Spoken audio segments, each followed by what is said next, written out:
Muy buenas tardes, bienvenidos a la UNAM Responde. Qué gusto que nos acompañen esta tarde para seguir compartiendo con ustedes temas que sean de su interés, pero también de utilidad. Platicaremos sobre la Fundación de México Tenochtitlan y una posibilidad en torno a investigaciones astronómicas. Además, les compartiremos los detalles de un taller de escritura. Jacobo Dayan reflexiona sobre las elecciones que tuvieron lugar el pasado domingo y también les platicaremos sobre un encuentro de universidades en torno al cambio climático. Esto y mucho más durante los próximos minutos. Comenzamos.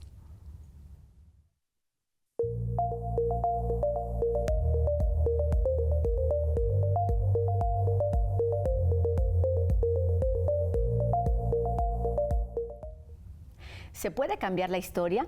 ¿Qué pasa si hay nuevas alternativas que proponen una lectura diferente sobre hechos que consideramos ampliamente estudiados? Bueno, pues esta tarde hablaremos sobre una investigación en torno a México Tenochtitlan que propone una posible fecha nueva de su fundación sustentada en bases astronómicas. Y para ello saludamos esta tarde al doctor Jesús Galindo Trejo, quien es investigador del Instituto de Investigaciones Estéticas de nuestra universidad. Doctor, ¿cómo está? Bienvenido a la UNAM Responde. Muchas gracias por la invitación. Qué gusto que esté aquí con nosotros para hablar de esta investigación a la que le ha dedicado, por supuesto, mucho tiempo y mucho interés. Y comencemos por ahí. Platíquenos usted en qué consiste esta nueva propuesta en torno a la Fundación de México Tenochtitlan. Bien, el inicio es un tiempo atrás, cuando en 1991 hubo un eclipse total de sol aquí en México. Y la UNAM y TV UNAM estuvo muy activa porque era el foco principal de información. Yo trabajaba entonces en el Instituto de Astronomía, de aquí de la UNAM, y realmente todo era eclipse. Y ahí, por pura casualidad, me enteré que en 1325 hubo un eclipse total de sol aquí en el centro de México. Quedó ahí. Nunca me puse a pensar si tuviera algo que ver con la fundación. Claro. Este interés surgió hace algunos años cuando alguien propuso que la fundación habría sido en otro año. Entonces yo revisé 1325 y traté de armar una propuesta que es la que vengo aquí a mostrar, que tenía que ver con la astronomía, por supuesto, con el eclipse. Ese eclipse de 1325. Exacto. Un 21 de abril, alrededor de mediodía, sucedió el eclipse. 4 minutos de totalidad. Y dije, bueno, esto es astronomía, pero se sabe que en otras culturas y en la mesoamericana el momento de un eclipse total de sol es terrible. Se espera lo peor. Se va a acabar el mundo, cosas así. Y claro, yo no estaba pensando que en el momento del eclipse se fundaba. Ahí es donde tenemos que echar mano no solo de la astronomía, sino de la cultura, del hombre. Y eso es lo que yo hago desde hace ya varias décadas. Es decir, tomando en cuenta las fuentes no históricas, la mayoría escrita en náhuatl del siglo XVI, la arqueología a través de un monolito muy interesante y a través, digamos, del conocimiento que tenemos de la estructura del calendario, me fue posible plantear una alternativa. Lo que es cierto es que no existe a la fecha ningún documento que diga formalmente tal día, tal mes, tal año. Bueno, tal año sí. El año sí. Pero no hay. Entonces uno diría, bueno, pues cualquier propuesta puede ser posible. Hay como 4 propuestas que han aparecido ahí, que es un solsticio, un equinoccio o algo así. Pero ninguna está fundamentada de una manera sistemática y clara. Entonces se me ocurrió, bueno, el eclipse es algo impresionante de los... digamos, de los fenómenos de la naturaleza son de los más impactantes. A mediodía se hace de noche. Se ven las estrellas, los planetas, en este caso los 5 planetas. Alrededor de donde uno esté observando, en la totalidad, se alcanza a ver una especie como de aurora, como si fuera a salir el sol en cualquier posición, que es la parte exterior de la sombra de la luna. Baja la temperatura, los animales se van a dormir, se oyen los pájaros, y hay un fenómeno que a veces poca gente lo ve, porque normalmente uno está viendo ahí arriba, pero poco antes o poco después del momento de la totalidad, la poca luz que se transmite a través de los cráteres y de las montañas llega a la alta atmósfera, se difracta y forma en el suelo una sucesión de ondas de luz y sombra que se mueven rápidamente. Digo, algo así, para alguien que no conozca de qué se trata, sí, puede causar miedo. Pero yo digo, el hombre en todas las épocas y en todos los lugares es un ser inteligente.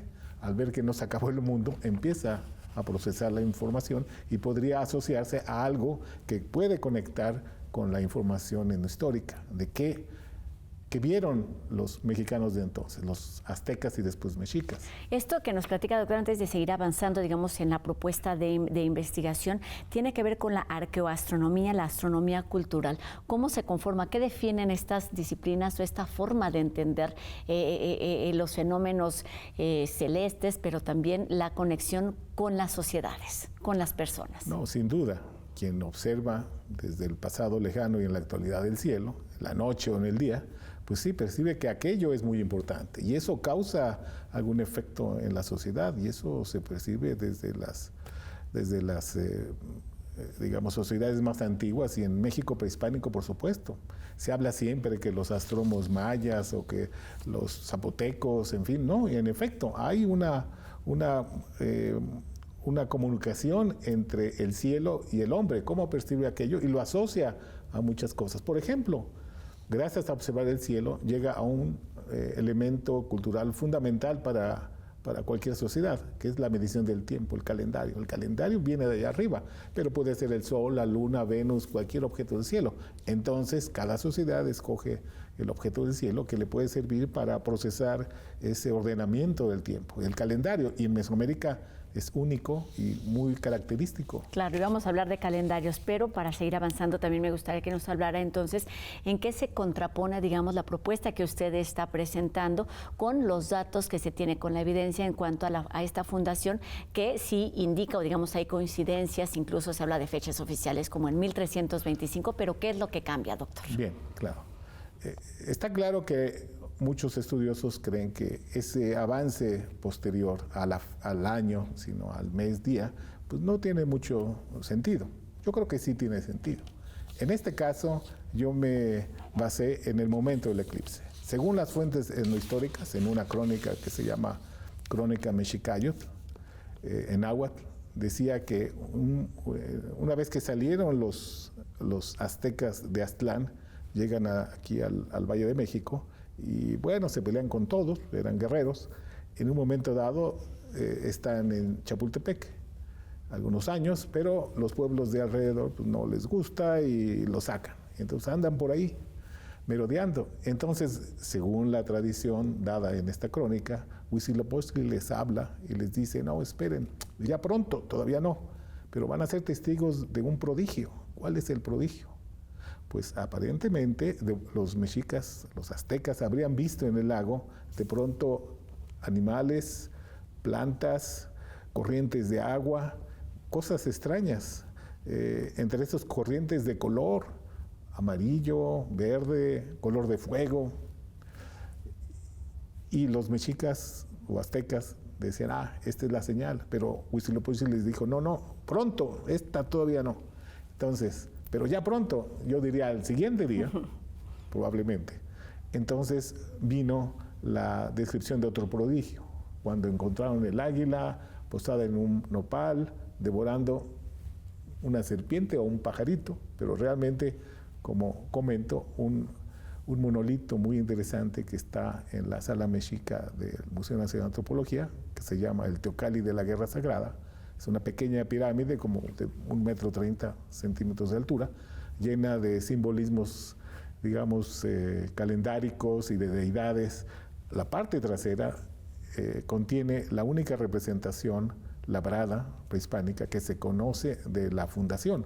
El águila sobre el nopal surgiendo de algún elemento acuoso con un personaje que podría ser un personaje mítico, pero del pico no sale una serpiente, no sale un pajarito, sale el símbolo mexica de la guerra, agua quemada, Atlachinore. Es decir, ahí está la evidencia. Y arriba de esta piramidita está el año 2 Casa, 1325, pero no dice mes ni día. Entonces, en ese sentido, yo planteo el eclipse, que es algo impresionante, pudo haber sido la señal interpretada como decir, aquí nos quedamos. Cuando se fundó después, ahí es digamos, la propuesta que yo he añadido. Bueno, cuando Huitzilopochtli les dice que aquí es la tierra prometida, le piden a los mexicas que levanten un templo. Un templo que podría identificar el momento cuando se hace oficial la dedicación a Huitzilopochtli del templo, podría ser o interpretada como la fundación, porque una fundación en esa época en Europa pues no era un pergamino con firmas, sellos y bendición de algún jerarca religioso, sino era un colega de aquí de la UNAM, el doctor Audic, de aquí de filológicas, planteó hace años cuáles eran las acciones para pensar en la toma de la tierra, de la fundación. Y algunas cosas las plantea, son varias, 5 o 6, y entre esas suceden 2 que en la crónica mexica aparece explícitamente. Esto es importante, doctor, para hablar de estas propuestas o de estas conclusiones que también son el principio de nuevas investigaciones, se trata de pensar en códices, en fuentes, en estas evidencias. Nos habla un poquito de todo este trabajo, pero cuéntenos también un poco sobre la metodología, es decir, cómo se van dando estos cruces para hablar de una nueva propuesta. Bueno, básicamente debido a un resultado después de más de 3 décadas de trabajar en un proyecto maravilloso, que es el proyecto de la pintura mural prehispánica en México, fundada por la doctora Beatriz de la Fuente. Tuvimos la oportunidad, tal vez haya sido el proyecto, digamos, inicial de lo que hoy nadie se puede hacer de lado cuando uno estudia al hombre, que son los proyectos interdisciplinarios. La doctora de la Fuente nos juntó a una veintena de colegas, arqueólogos, antropólogos, historiadores, biólogos, astrónomos, para que estudiáramos un aspecto muy sensible, muy delicado en el arte mesoamericano, como es la pintura mural.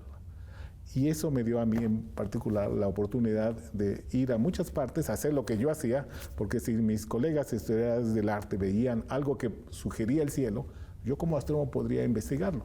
Gracias a eso nos encontramos con una cosa que yo como astrónomo, digamos, puramente astrofísico teórico, yo no había pensado. Es decir, yo puedo plantear una posibilidad. La mayoría de las grandes pirámides mesoamericanas están orientadas al cielo, pero ¿a qué? Al sol, salida y puesta. Pero la mayoría no señala solsticio, equinoccio, día del pavo cenital, que es puramente astronómico. La cosa es que Teotihuacán, Tenochtitlan, Xochicalco, Chichén Itzá señalan otras fechas solares. ¿Y qué tienen que ver esas fechas? ¿Por qué tanto esfuerzo? Desde Olmecas hasta Mexicas y más allá. La cosa es que el calendario está detrás. O sea, estas fechas raras, digamos en el Templo Mayor, 9 de abril, 2 de septiembre, ¿qué pasa? Al sol no le pasa nada.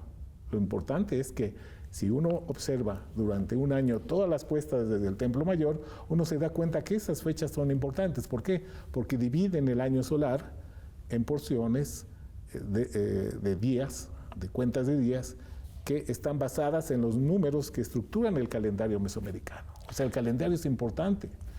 Ese avance fue cuando me pregunté, bueno, después del eclipse, ¿cuánto tiempo después pudo haber sido la fundación?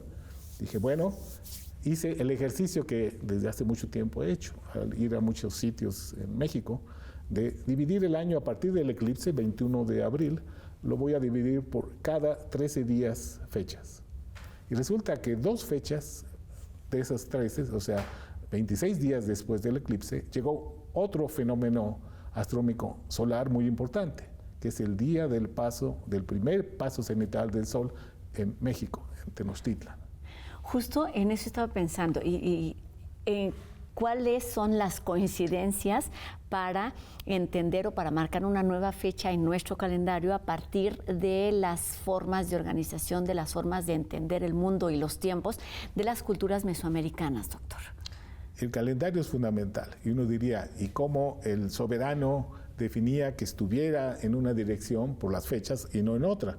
Pues claramente, el soberano diría, vean, esto está de acuerdo a algo tan sagrado como el calendario, porque el calendario no lo fundó un sabio olmeca o maya, lo fundaron los dioses, así de fácil. Exacto. Entonces, eso indica que está tomando en cuenta algo sagrado. Y en este sentido, para ir terminando la entrevista, doctor, porque podríamos seguir platicando del tema, ¿cuáles son, digamos, los retos, los desafíos de marcar una nueva fecha desde esta perspectiva cuando hay calendarios que han estado así, además, pues como reconocidos a lo largo también de nuestra historia, y en el sentido de una nueva propuesta, ¿qué cambiaría y cómo se vincula no solo con la astronomía, sino o con la estética, sino con la historia en sí? El planteamiento es que a mediodía, el 17 de mayo de 1325, cuando sucedió el primer paso cenital del Sol, es decir, un evento donde las sombras laterales desaparecen, no hay sombra porque coincide con la base de los objetos, ese sería un momento, digamos, pertinente para plantear la fundación. Además, las fuentes históricas hablan de que sí se cumplieron estas dos condiciones que Huitzilopochtli les habría dado. Ahora, los mexicas sí observaban el paso cenital, hay evidencias históricas en 1520 cuando hubo la matanza en el Templo Mayor. Eso sucedió durante el mes del paso cenital. En fin, es larga la historia, pero creo que es una posibilidad. El 17 de mayo de 1325, hacia mediodía, habría sucedido el momento de la consagración del templo a Huitzilopochtli. Pues es una propuesta. Esta es la propuesta y hay mucho que investigar, justo entendiendo que se trata de un pasado muy lejano donde la evidencia no está al alcance de nuestras manos, que hay mucho que investigar y muchas conexiones que hacer en cuanto a evidencias, pero también en cuanto a disciplinas y a lecturas, doctor. Así es que pues seguiremos atentos a estas investigaciones y a la difusión que se haga de ellos. Así que gracias por haber estado con nosotros, contrario, doctor. Gracias por la invitación. Jesús Galindo Trejo, investigador del Instituto de Investigaciones Estéticas de nuestra universidad. Lo importante es conocer o acercarnos lo más posible a esa que es nuestra historia. Gracias. Gracias, doctor. Y bueno, ahora les tengo una invitación a los futuros escritores que sienten que a sus textos les falta aún algo para ser claros, correctos y con estilo. Se trata del taller Bien y Bonito, Principios de la Revisión y Corrección de Estilo. Una experiencia práctica para mejorar sus textos, detectar errores y darles un toque final profesional. Y bueno, será impartido por Adriana Colón. Se trata de una invitación que ayuda a comprender los principios básicos de la revisión, ayuda también a desarrollar una mirada crítica y a pulir ideas con claridad y precisión. Se recomienda también tener conocimientos básicos de gramática, ortografía y sobre todo ganas de aprender. Se llevaron a cabo las elecciones del Poder Judicial, un proceso polémico que ha despertado inquietudes a favor y en contra. De esto nos habla enseguida Jacobo Dayan.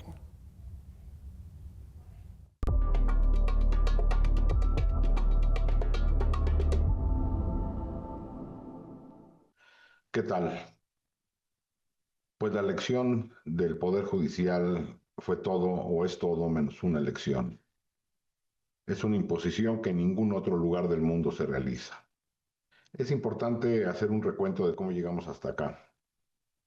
El presidente López Obrador decidió que esta era la reforma que se necesitaba y el Congreso dijo que le entregaba esto como un regalo, como si fuera el Poder Judicial una ofrenda a Tlatoani. Con esto lo que tenemos es la destrucción de la división de poderes en nuestro país. Un solo poder controla los tres poderes y solamente se disputa el control de territorio y población con el crimen organizado. ¿Cómo llegamos hasta acá? Evidentemente a partir de un capricho y de una habilidad ideológica del partido gobernante, que fue validado por la presidenta de la República. Pero también es responsable la oposición que decidió desde 2018 no refundarse, pensar que podían continuar en, como se dice, business as usual, continuar como si nada ocurriera. Debieron haberse refundado. También es responsable el INE, una mayoría en el INE y en el Tribunal Electoral, que decidieron darle una supermayoría contrario a toda norma democrática a Morena y sus aliados, que con el 54% de los votos tuvieron una sobrerepresentación del 75% que les dio la posibilidad de hacer reformas constitucionales sin consenso con la oposición. También son responsables 2 senadores del PRD y un senador del PAN que decidieron traicionar a sus electores que los votaron como candidatos de oposición, renunciaron y se sumaron a las filas del oficialismo. 3 senadores traicionando el voto y sumándose al oficialismo. También son responsables los diputados y senadores de Morena y sus aliados que no estaban convencidos de esta reforma, pero en un afán de unidad antepusieron su privilegio, sus ventajas, sus alianzas a sus principios.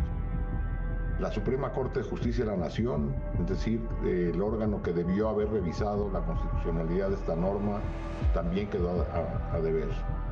4 ministras y ministros decidieron no entrar al fondo de la situación y avalar una aberración democrática.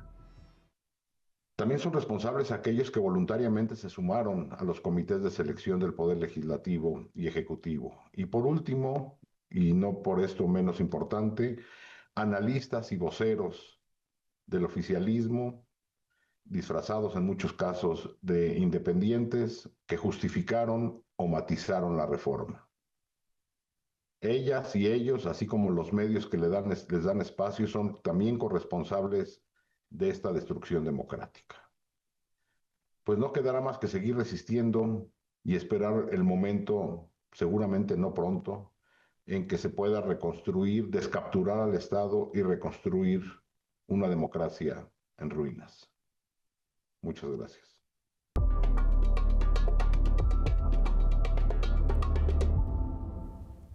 Un proceso que continúa. Y hoy UNAM Global TV nos habla sobre la primera edición de la Cumbre de Rectoras y Rectores de Universidades Mexicanas por la Acción Climática 2025, que propone un compromiso abierto y decidido para atender la crisis climática, desde la docencia, la formación profesional y la información en las instituciones educativas. Veamos.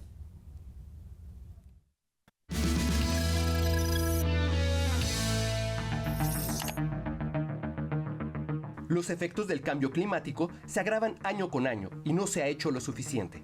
La emergencia climática no es una amenaza futura, es una injusticia presente.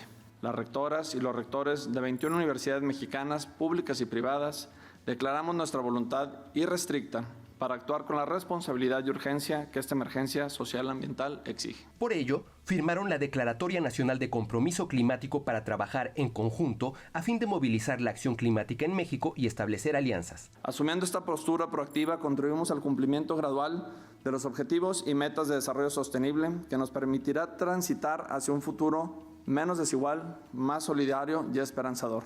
El compromiso se dio en la Cumbre de Rectoras y Rectores de Universidades Mexicanas por la Acción Climática 2025, convocada por la UNAM y el TEC de Monterrey. Podemos contribuir de manera concreta a mitigar la emergencia climática mediante una reforma curricular que incorpore transversalmente la sostenibilidad, la ética ambiental y la justicia socioecológica. En el documento, las instituciones reconocen la urgencia de promover la investigación orientada a la aplicación y el fomento de la participación y la agencia estudiantil como fuerza de cambio.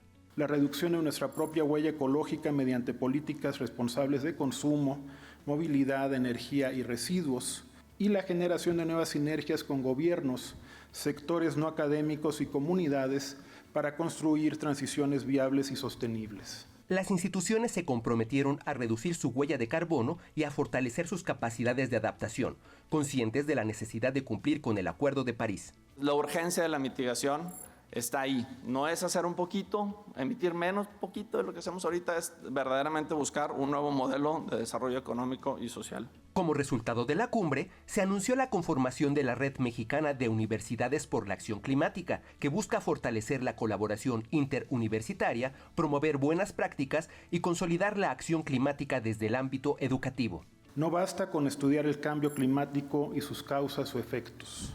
Debemos confrontarlo y actuar con determinación, creatividad y coherencia.